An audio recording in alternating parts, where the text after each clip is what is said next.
Academy for Social Change presents Parallelism and Chiasmus. Here are two famous quotes you're probably familiar with.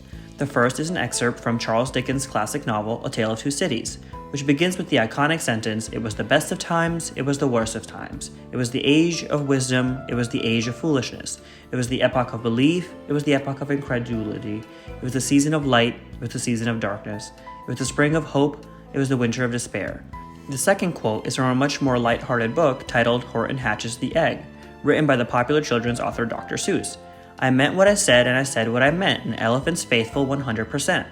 Have you ever questioned why these lines are so catchy, or why they are so beloved by English teachers? After a quick cursory glance, you might think that these two quotes are similar to each other and that they both make clever use of repetition. Though that is true in a broad sense, upon closer inspection, Dickens and Dr. Seuss don't use repetition in quite the same way or for the same purpose. In these quotes from Dickens and Dr. Seuss, the former author uses a technique called parallelism, while the latter uses chiasmus. Parallelism is essentially similar or repeating grammatical structures within a clause or sentence, which can also take the form of repeating words or phrases. When Dickens writes, "It was the age of wisdom, it was the age of foolishness," he keeps the part of the sentence that reads, "it was the age of," and just replaces the word wisdom with a different noun, foolishness. The many examples of parallelism in the first sentence from A Tale of Two Cities serves to tie together all the contrasting descriptions of this time period in an easily memorable way.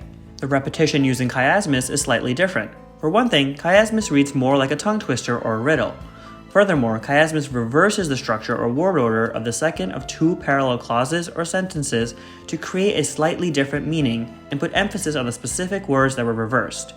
In Dr. Seuss's case, he reversed the words meant and said to highlight the relationship between the things someone says and the intention behind those words.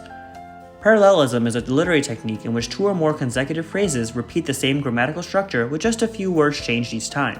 Note that when you're using parallelism, the new words you put in must be the same part of speech as the original words that are being replaced. For example, take a look at Neil Armstrong's famous quote, "That's one step for man, one giant leap for mankind." Both of the phrases here take the structure one blank for blank. Giant leap replaces step, while mankind replaces man. And you can see that each noun in the original phrase is substituted with another noun. Chiasmus is a literary technique involving two consecutive phrases in which the second phrase's grammatical structure or word order is reversed. For example, check out President John F. Kennedy's quote from his address before the United Nations General Assembly. "Mankind must put an end to war, or war will put an end to mankind."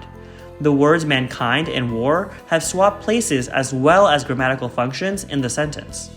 The word parallelism obviously derives from parallel, which was in turn adapted from the Greek phrase parallelos, meaning beside one another. The roots of the word parallelism hint at how this rhetorical device involves clauses that are next to each other.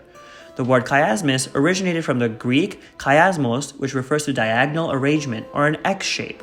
In example of chiasmus, the author usually swaps the places of two words to create an alternate meaning, and chiasmos refers to how this crossover imitates an X shape. If you've ever heard Martin Luther King Jr.'s famous "I Have a Dream" speech, there's no question as to where the title came from. After all, King repeatedly uses the phrase, "I have a dream," in parallel structure throughout the piece. "I have a dream that one day, even the state of Mississippi, a state sweltering with the heat of injustice, sweltering with the heat of oppression, will be transformed into an oasis of freedom and justice. I have a dream that my 4 little children will one day live in a nation where they will not be judged by the color of their skin, but by the content of their character. I have a dream today." After examining King's speech, it is clear that parallelism provides a rhythmic flow to any piece of text, written or spoken, and makes the content much more memorable because of the mellifluous quality of repetitive structure. Not only does parallelism make a piece of writing easier to remember, but it also makes the information easier to understand, which is especially important when writing a speech that you want to appeal to a broad audience. Chiasmus, though not featured in King's speech, creates an impact that is very similar to parallelism, but with the added bonus of sounding wittier and putting emphasis on the two words that swap places.